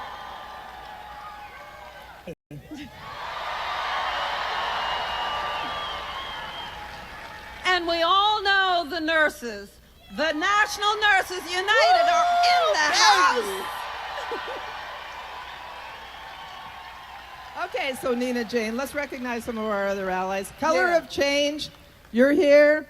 Millennials for Revolution, you're here. Presente, you're here. Podemos, you're here. And who's here for the political revolution? Stand up if you're here for the political revolution. Yeah, all right. We finally want to recognize the people who are here in solidarity with all of us who've taken the time, who are part of our movement, our family here. They're here in part to thank you for all that you've done and will do to transform our country. So can I begin with, so Winnie Wong, are you out there to help me with this project? Okay. Winnie Wong, can you find Naomi Klein? Naomi Klein, no is not enough. Naomi?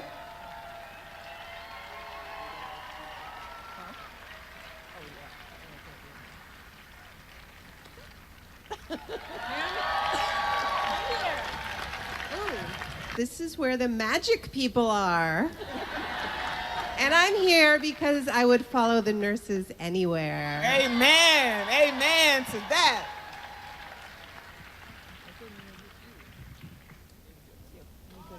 Amy Goodman is in the house. Journalist and co-host of Democracy Now!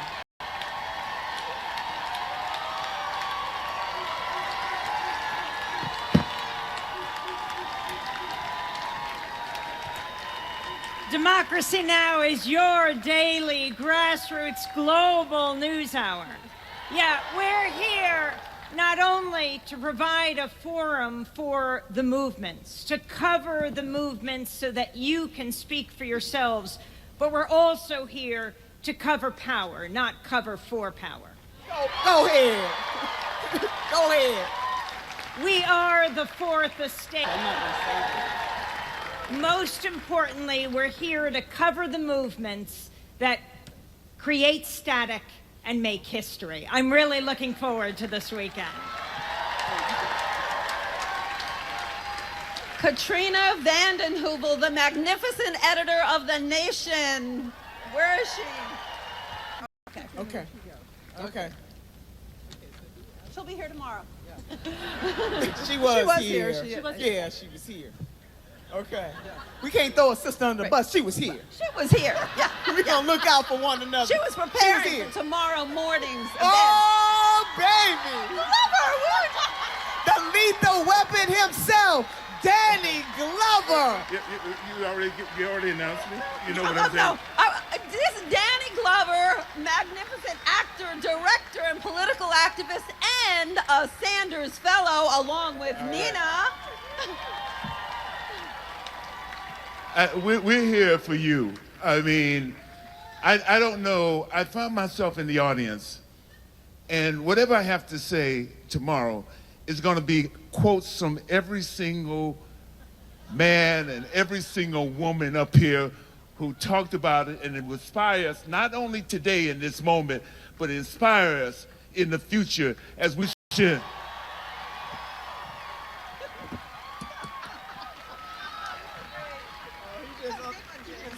That was beautiful. Jesse Eisenberg is in the house. Now, he's on daddy duty, I think, right about now, but that's all right. Can we shout him out anyway? Yeah. Can we shout out the daddies? Yes. And Josh Fox, filmmaker, activist. Yeah. I'm here to do Dallas Gold Tooth live stream, clearly, and because Winnie Wong invited me. But I'm here because it's hard, and this is a place where you can feel the love, isn't it? I feel it. I feel it so strongly from everyone here. Thank you so much. That is why I'm here, because we need love. Love will conquer fracking. Love will conquer the Dakota Access Pipeline. Love will conquer Donald Trump.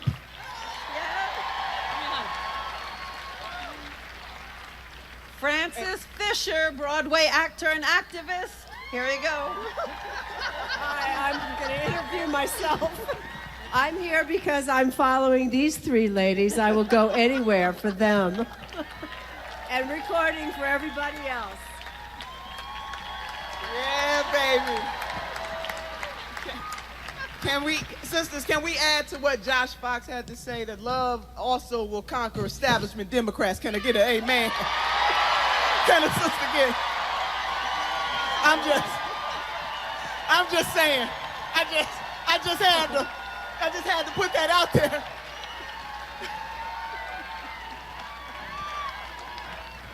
All right.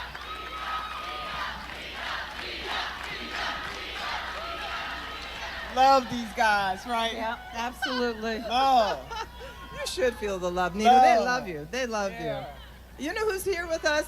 John Cusack. John Cusack in the house. I'm here because it's nice to be in a room with people that are alive. Yes, yes. And whose minds are still free enough to imagine justice. Why would you want to be in any other room? Yeah, baby. There it is. There it is. Thank you, Winnie. Nice job. Yeah. Nice job. There's so many everybody here who's in this room. I mean, I think it goes without saying. We are all in awe. Yeah, like literally, of the work that's been going on in this country, the work that you've been doing from California to New York, Maine. I mean, everywhere. We're going to pass single payer in this country. You have our word on it. You know that, right? Oh yeah. We're changing this country. You know, they're getting the Democrats are getting nastier and nastier against us, which means they're losing. We're winning, right? Yeah, baby. Oh the yeah. Establishment Democrats. Oh yeah. Yeah. They're so good. Yeah, the establishment. Tell your husband that we're mad about the Democrats. We mad as hell. Can I say, Rad? Can I say this? I mean, we're hearing from Ben Jealous tomorrow. He's a really great Democrat running for governor. We are. Yeah. And you know what? If you are not mad as hell in this country, you not #we are woke. And you know, I've been called a lot of things. Angry black woman has been one, but let me tell you this, I'm mad as hell. And when I'm taking applications, angry black women unite, baby. Angry black women unite. We mad. And we not gonna take it anymore. And one of the things that we need to do with this energy, though, sisters and brothers, and I'm serious about this, is that we have to channel this energy for good. Yeah. Because it's not enough just to be mad. We got to be mad and focused. We must protest and plan. We must push and breathe. And we must persevere. Right. And we have to go beyond looking at the latest controversy, the latest crazy thing that various people might be saying, and look forward with our vision and share our vision, not focus on what's wrong, focus on what we're going to do when we take it back. Oh yeah. Wow. Oh go, yeah. Jane. You go. Brad, are they doing social media? Is anybody doing hashtags? Is anybody doing social media out there? Because we're trending on Twitter. People's Summit is the top tweet. Hashtag, all right? Hashtag it. Yeah. All right. Well, you know, we are here. One of the things that Emma Goldman said, many of you know, if I can't dance, I don't want to be part of your revolution. Oh, are we about to dance? No. I have a button. Oh, okay. We're not dancing. I have a button that I bought when Bernie was too serious as mayor that says, if I can't dance, I don't want to be in your revolution. And he lightened up. Did he dance? A little bit. Years ago. Anyway, it's so much fun. Jane's going to have, you know, with Amy and Danny, Katrina and Naomi, they all have like this amazing panel in the morning. Plus we have David Sirota here, a lot of wonderful, Nomiki. Everybody's here. The revolution's here. I mean, what happened in the nation? What happened in this nation? What happened yesterday in Britain? What a great time for the People's Summit, isn't it? Yeah. So, I don't know, you want to say anything? Don't forget about Sunday, Rad. Don't forget. All right, so Sunday we're going to church with Nina. So you make sure you're Sunday morning, baby. We're going to church with Nina, and then we're building the nuts and bolts of what we're doing next with Jane Sanders Institute, our revolution, your revolution, or all of our revolution. It's where the work begins. It's what's the most important thing is actually what you do on Sunday afternoon, and when we leave here, what work we do in the communities. But I have to say, you are one powerful group. I know it, I feel it, I see it. You are incredible. And Bernie Kratz, man, don't ever let them shut your voice down. You are the future. You are the future. That's it. Admit it? That's it. Yeah, don't tell us to accept the status quo. I had to tweet it yesterday. Don't tell me to change the things I can't accept. Or, no, I can't. Don't tell me to accept the things I cannot change. Except the thing I cannot change. I won't change. I'm going to change the things I can't accept. There it is. There it is. That's what we're going to do. And that's what we're doing, right? We're going to change it all. But I'll tell you what, thank you all for giving the time in your life to do the political work to save our country, to make us proud. You know, our real president will be here tomorrow night to speak to us, right? Y'all better know that. You say the real president. Real president. The real president. The real president. As in I mean, Bernie Sanders from Vermont. Bernie That Sanders president. from Vermont. Oh, yeah. Oh, yeah. That Jane and Bernie just traveled internationally, and they were treated like he is the president of the United States. I don't know if you all saw all the social media on that. It was like this most remarkable thing. They sold out. Well, you tell them. Just your story. Yeah, we went in 5 days. We went to Germany, England, Wales, and Ireland, and he did 9 events, and one sold out in 35 seconds. Every other one sold out within 2 minutes. Wow. So it was great to be there. That was, in the words of Senator Bernie Sanders, huge. Come on, baby. So I know Rad is about to bring out somebody else that is very special to all of us. Yes. But I want you all to know this, that we have to be the ones that are hard on issues and soft on people. Now, a lot of this bullying that's going on social media and talking about folks' mamas and dogs and cats, we got to stop all of that. Yes. Hard on the issues, soft on people. And I say that because we don't know who other folks love. I have met some progressive folks whose husbands or sisters or mothers and fathers are conservative. And this one thing that I know is that they love their relatives. And so we have to be careful when we tear people down. Let's fight hard for our issues and soft on people. Absolutely. And we can't be the ones talking about love trumps hate.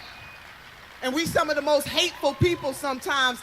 I want to say this to you, sisters and brothers, that the person that is on your left and your right is the most important person here today. Because if all of us put a little extra on our ordinary, extraordinary things can happen. I just want to remind you that our mission is so high, we can't get over it. And our mission is so low, we can't get under it. And our mission is so wide, we can't get around it. So we are going to fight on. Say it with me. Fight on. Fight on. Fight on. Fight on. Fight on. Fight on. So we're going to bring out somebody special. Yeah, we are. Okay, yeah. So one of the things that we really, last year at the People's Summit, one of the most incredible things that happened was the Howard Zinn People Speak. Francis Fisher, you were there. You did a beautiful job. Thank you very much. And Francis actually said to me, we're doing this again next year. We have to do this. So Francis, thank you again. I remember that very well. So a lot of you didn't attend that. I thought it was one of the most moving things that actually happened, because it's about, Howard Zinn tells the stories about people, your voices, people like you, who basically speak truth to power, who basically stand up. They rebel. They're visionaries. They're those folks. And because it was so moving and so profound, and there's so many great actors and actresses. John, are you doing this with us tomorrow night, I hope? I hope you're doing it. I hope you're doing it. You're an actor. All right. That's good. It's good. That's how we organize. Yeah. We always say heroes aren't made, they're cornered. That's it. All right. That's it. So, we got no Miki out there, too. yeah, we do have no Miki out there. We got no Miki out there. Yeah, no Miki. Where are you? I had no Miki. No Miki is in the house. Why are you here? Are you in the house? Why are you here? My mic's mic's the off. twins. Okay. Why am I here? Because look at this. This is the movement. This is the moment we've been waiting for. Our grandparents have been fighting for this. Our parents have been fighting for this. We are here supporting each other, and we finally have the numbers to take control, and we have a whole generation at our back that I am so excited about, because that's the future, and you guys are leading it, so thank you. Thank you. You too. Brad, I love Nomiki. She's like, if you want to get into it on social media, you get into it with Nomiki, right? But Rad, before we bring out the special person you're gonna bring out, I think we need to tell the family about the stats here tonight, about how diverse we are. And come Go on, ahead. let's talk about that. Yeah, we can. Okay, so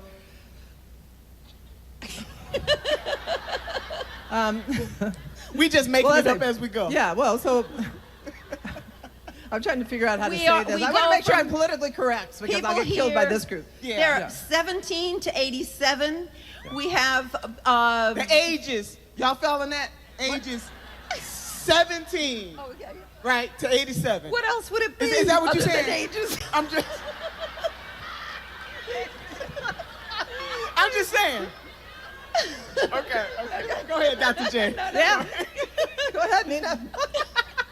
We'll tell you Okay. tomorrow. We'll tell you Okay. tomorrow. I promise. We need to bring out. But it is pretty amazing. It is pretty amazing. So, yes, very you can tell the diverse. professor among us, right? She's like, can you two get order in order? He's like, 54% of the folks here. yeah, are not white. And 49 states. 49 states are represented. 49 states represented. Now y'all tell them to go run tell that, okay? Tell them that the People's Summit is diverse as hell, okay? We diverse. Cause when they write the headlines, I want them to know there's some African American folks in the house. Come on, shout it out. When they talk about it, I want them to know our Latino sisters and brothers are in the house. When they tell the story that our Native American sisters and brothers are in the house. When they shout it out that our Asian sisters and brothers are in the house. I just want them to get it right. The other thing is, the largest group here, tell me how it drum roll. Yeah, drum roll. Guess what? Yeah. Under 35. Under 35. Hello. Hello. Yeah. And you know what? You're the future. Yeah. You're the future. Don't ever let people in my generation tell you you don't know what you're talking about, because by and large, they're the ones who messed this country up. Yeah. So, right? By and large. Yeah. By and large. By and large. By and large. By and large. Okay. By and large. Anyway. By and large. Get in Meanwhile, order here, back at the Nina. ranch. All right, so let's give another shout out to Jane Sanders. Yeah, baby. Nina Turner. Yeah, baby. RoseAnn DeMoro. Yeah, baby. Now, I don't know how many of you watch Vampire Diaries. Right? Tony, who our next speaker is. Yeah. What about How to Get Away with Murder? How to Get Away with Murder. No. Yeah. Huh? The short. He's shirtless. No, he has a shirt on tonight. Okay, I think. All right, you never know who's going to come out from behind that curtain. That's what I'm beginning to feel like. This was organized, by the way. It kind of went to hell, but it was organized. We'll be good tomorrow night when Bernie's here, though. Promise, or not. Yeah. All right, so. I'm asking Kendrick Sampson to come out here, the actor, and join us. Kendrick. Where'd he go? Here he is. There he is. Yeah. We kept you waiting. We kept you waiting long enough. I was enjoying it. So you want to tell them why this is important? So Kendrick is going to be giving you a sample. And it's really a profound experience, and you'll hear from so many incredibly talented people tomorrow night. But this is going to be a sample of their work. So we could dim the lights a little bit. Is that good for you? Yeah. All right, thank you. Dim the lights.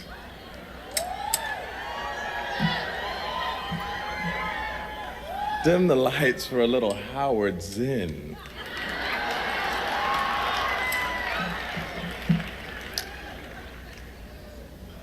These are his words, by the way. His words. I start from the supposition that the world is topsy-turvy, that things are all wrong, that the wrong people are in jail and the wrong people are out of jail, that the wrong people are in power and the wrong people are out of power, that the wealth is distributed in this country and the world in such a way as not simply to require small reform, but to require a drastic reallocation of wealth. I start from the supposition that we don't have to say too much about this, because all we have to do is think about the state of the world today and realize that things are all upside down. If you don't think, if you just listen to TV and read scholarly things, you actually begin to think that things are not so bad, or that just little things are wrong. But you have to get a little detached and then come back and look at the world, and you are horrified. So we have to start from that supposition, that things are really topsy-turvy, and our topic is topsy-turvy, civil disobedience. As soon as you say the topic is civil disobedience, you are saying our problem is civil disobedience. That is not our problem. Our problem is civil obedience. Our problem is the numbers of people all over the world who have obeyed the dictates of the leaders of their government and have gone to war, and millions have been killed because of this obedience. We recognize this for Nazi Germany. We know that we know that the problem there was obedience, that the people obeyed Hitler. People obeyed. That was wrong. They should have challenged, and they should have resisted. And if we were only there, we would have showed them. Even in Stalin's Russia, we can understand that people are obedient. All these herd-like people. Remember those bad old days when people were exploited by feudalism? Everything was terrible in the Middle Ages. But now we have Western civilization, the rule of law.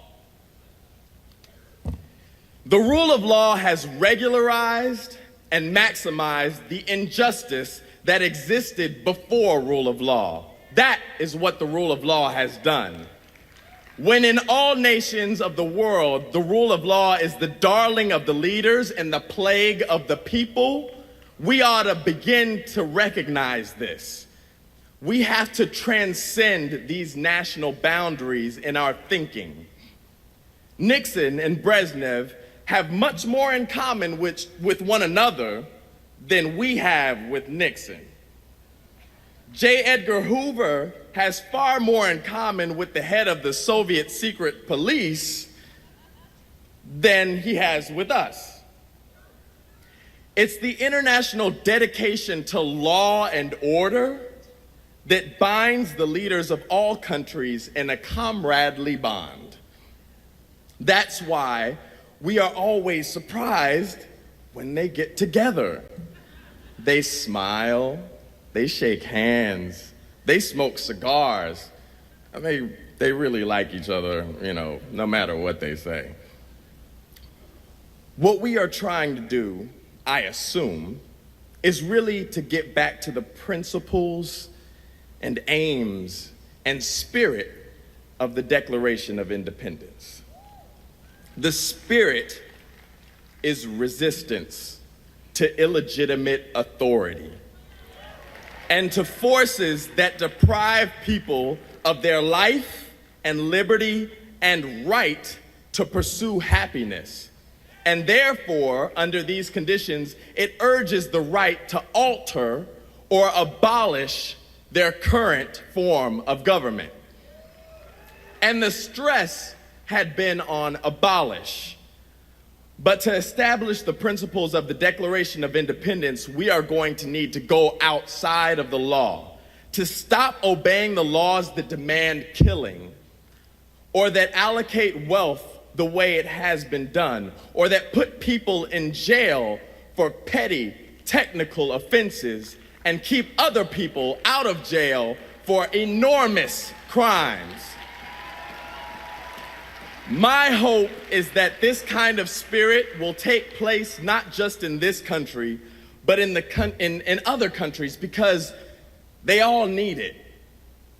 People in all countries need the spirit of disobedience to the state, which is not a metaphysical thing, but a thing of force and wealth. And we need a kind of declaration of interdependence among people in all countries of the world who are striving for the same thing.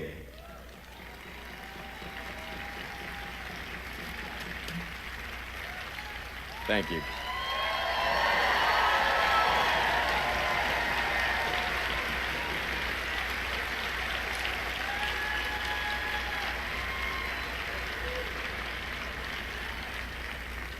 So you'll hear him and several other incredibly talented actors and actresses and singers tomorrow night in this theater following Bernie Sanders.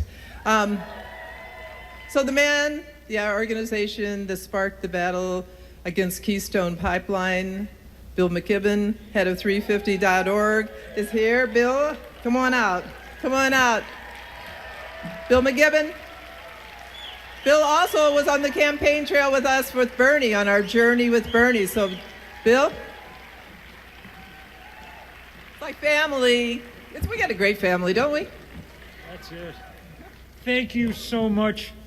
Look, you're almost to be released. I'm almost the last person you got to talk to, and my job's to introduce this really powerful movie that you're going to see in a little while, okay? And then you'll be able to sit back, it's Friday night, movie night, sit back and relax. But first, I'm going to talk for just a minute because I'm in that kind of mood. I'm actually kind of charged up tonight. There's a few things to be really happy about. I stayed up last night watching the TV, watching the election returns from the UK, and it was like I was like, oh, and now it's going to be Islington North, who's going to win? I don't even know where it is, but I was like, and I was reading the New York Times today where they were describing, they had to explain to everybody who this guy, Jeremy Corbyn, was that no one thought was going to, do anything and whatever. And of course, what it said in the Times was, much like Bernie Sanders, he's a grizzled firebrand who appeals to youth, okay? So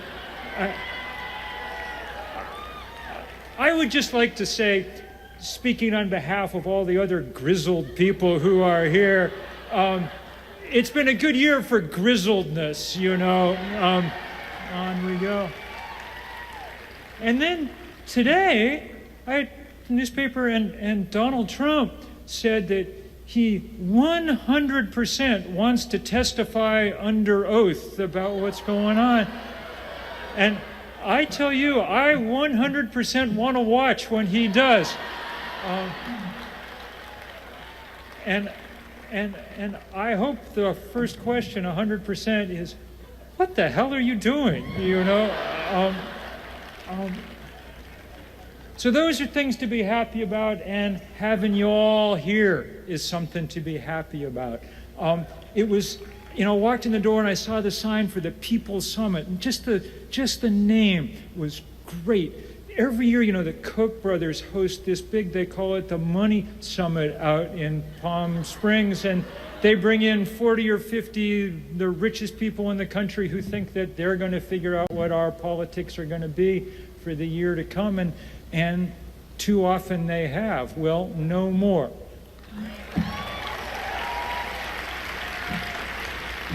When we fight, we win, and now we're ready to fight. Happy as we are, it's important to remember that there are a lot of people around this country and this world who are scared and unhappy tonight. There are people who are literally staying in their houses because they're scared that ICE is going to find them and send them away, okay? And that is not okay. There are people who are in a panic tonight because they've heard that the federal government wants to cut $800 billion out of Medicare, and they're thinking, I'm going to get tossed out of the nursing home where I am. And it is not okay to panic old people about that kind of thing. There are brothers and sisters of ours in places like in Pakistan, where last week they had a big heat wave, and we think they set a new temperature record for this planet. The temperature in some of those cities in Pakistan last week was 129 degrees Fahrenheit. I mean, we've got the best nurses in the world here, but past a certain point, there's nothing you can do for people. I mean, 129 degrees is too hot if it stays for very long for people to live, and yet that's the world we're building, and we can't let it happen. And it's not just someone else, someplace else. Everybody on the planet is in this boat together. Sometime in the next couple of weeks, an iceberg the size of the state of Delaware is supposed to break off the Larsen ice shelf in the Antarctic. That affects every single one of us in every corner of this earth. For the first time ever, we really do have to figure out how we're all going to work together. Now, that's made harder for the moment, because for the moment, power in this country is in the hands of people who got it by skullduggery and are abusing that power every day. The president, a week ago today, when he pulled out of the Paris Accords, he said that he had done it. His people said proudly they'd done it without ever even having a conversation about climate change or not. They just knew they wanted out. Think about that for a minute. We learned today that Exxon may have erased, accidentally they said, 7 years worth of emails that Rex Tillerson recorded under an alias. He used the alias Wayne Tracker to talk about important things back. Well, apparently they erased all those. The people who run this country at the moment, the only thing they know about justice is how to obstruct it. Period. So, our job is to get the country back from them, to get it back just as soon as we can. And the only way that we can do that is to build the kind of movements that we are building. All right? And that's what the movie that you're going to see tonight is about. It's about the movement that's been building for years now.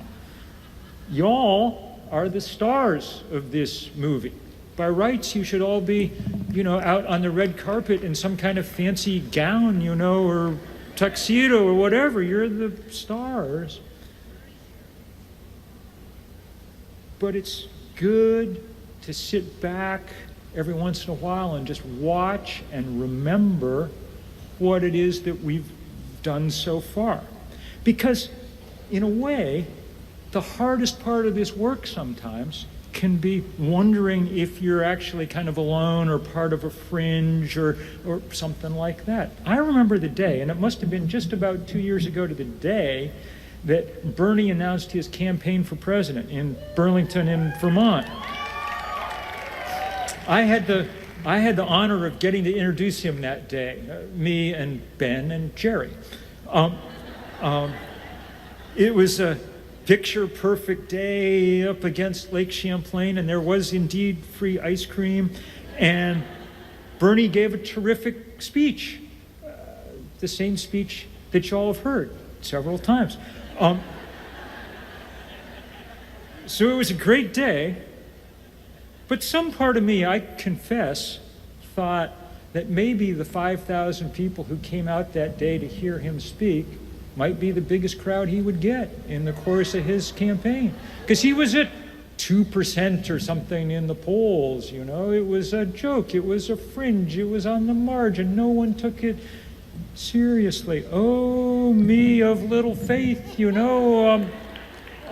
It turned out that we're actually, once someone stood up to kind of point it out, we're actually in the majority in this country. There's nothing strange about the ideas in this room. It turns out most Americans think that people should have access to decent medical care. It turns out that most Americans think the time has come to end racist policing and live together as a country. It turns out that most Americans really are worried that we're taking the planet over a cliff and want us to stop. And I got to say, the high point for me, in a sense, of the whole year was just in one of those first debates when someone said to ask Bernie, what's the most important problem in the world? And without blinking an eye, he said, well, climate change, of course, because of course it is the biggest, and all the pundits said, oh, that was a mistake and whatever, you're supposed to say something. Look, people not only can take the truth about all these things, people are desperately hungry for the truth about all these things. And when we stand up and tell the truth, then we're in a good place. So, all of our movements have got to be like that, more and more all the time, as hard-hitting and as fast-paced and as full of love and compassion and a certain amount of anger and a lot of joy, okay? That's what makes movements work. And that's what we're going to look at tonight. This movie's really something, okay? Now, I've been hearing about it for a long time. Jacob Smith, the force behind it, started emailing me, I don't know, sometime in 2015, saying, we're making this movie. We need to crowdfund it. We need to get people engaged, whatever. And it was absolutely right. He and his colleague, Catherine Goldman, are going to be here at the end after the movie to do a question and answer to talk about it. Before it begins, y'all are supposed to go out, I think, and get some popcorn because that's what we do on Friday night. But really what we do now on weekends, and that's why I'm so glad you're here, I mean, for the foreseeable future, weekends are for fighting fascism, you know? And it is such a pleasure to be in the company of fighters. On we go, guys.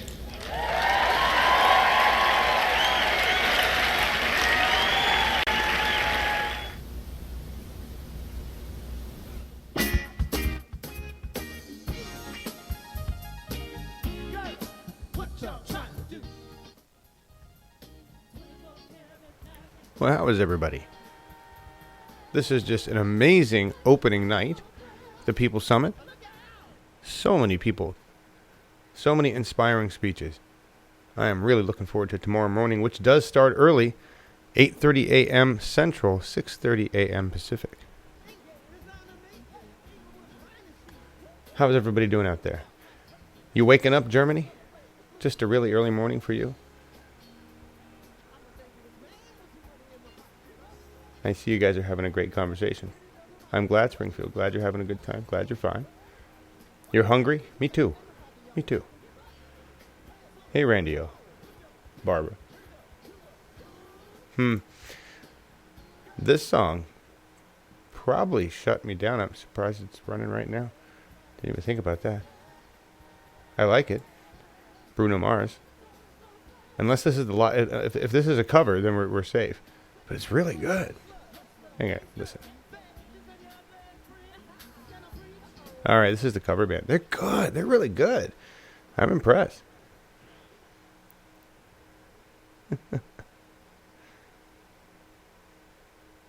Oh, they just stopped. Thank you, everybody. Yes, pros. Thank you, wrenches and mods. I think that was it. Maybe that was it. That was the big end. All right. Well. Great. That was fun. Tomorrow morning, everybody. We'll start bright and early. 6:30 a.m. There's an opening panel. Goes for about a half hour. And then the big panel with Jane and everybody else. Danny. Well, hi, Janine. Hi, Louise. Friends of Bernie Sanders. Alan. So we have great streaming now. Don't know what. There's just a little problem there. Absolutely, Lisa. Bill said weekends are for fighting fascism. For me, every day of the week is for fighting fascism. But the weekends especially. Those of you that have to go work and to pay your bills. When you're done with that, spend a little time fighting fascism. Or maybe even do it at work, right? You're welcome, everybody. Thank you so much for saying that. I appreciate that. We will keep streaming as long as we can. So thank you all for your support. Those of you who are patrons or help out in Slack and all the other volunteer efforts and hang out in chat, thank you all so much. Jim, the Germans were able to get up and do this. I guess you can get your ass out of bed at 6:30 in the morning. Exactly. If Dennis can do it during the whole Ramadan thing and get up, well, I mean, come on. Yeah, really. That's exactly how I feel. I kind of feel like I'm obligated to do it.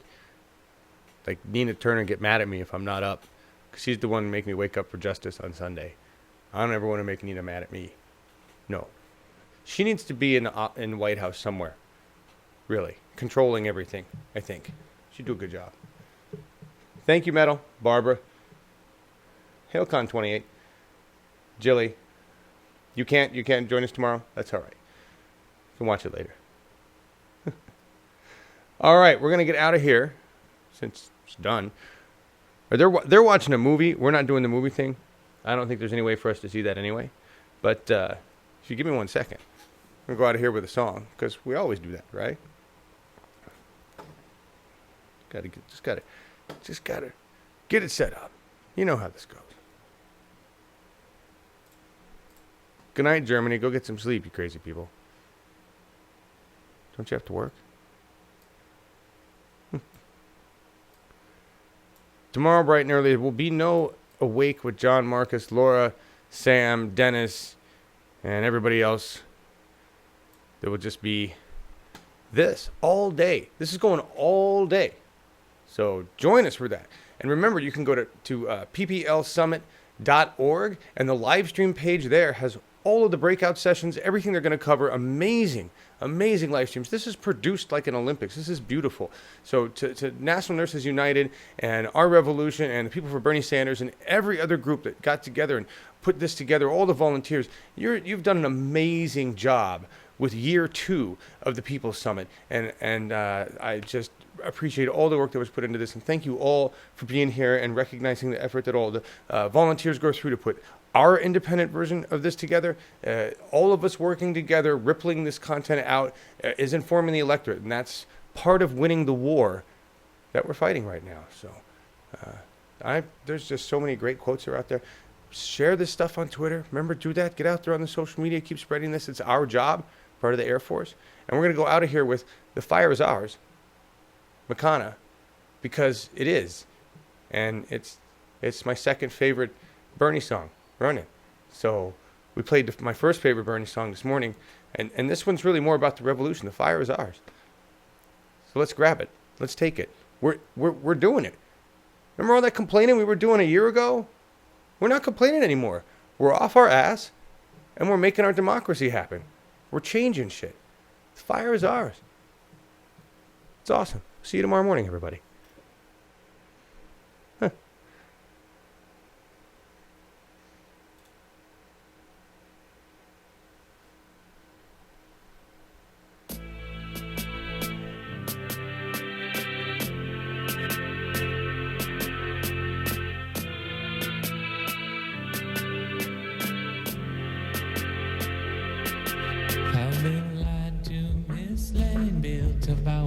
Lifted only to leave it down. I've been taken for a ride, given power to decide, only to find out I was wrong. But I learned to tell the ones who fake it from the few who really fit to run. Just follow the money they've been taking, and the truth will shine like the sun. I'm so tired of lies now, babe. Don't wanna compromise, no way. And I feel the burn for someone who can't be bought, to back the man who's fought for the people of America.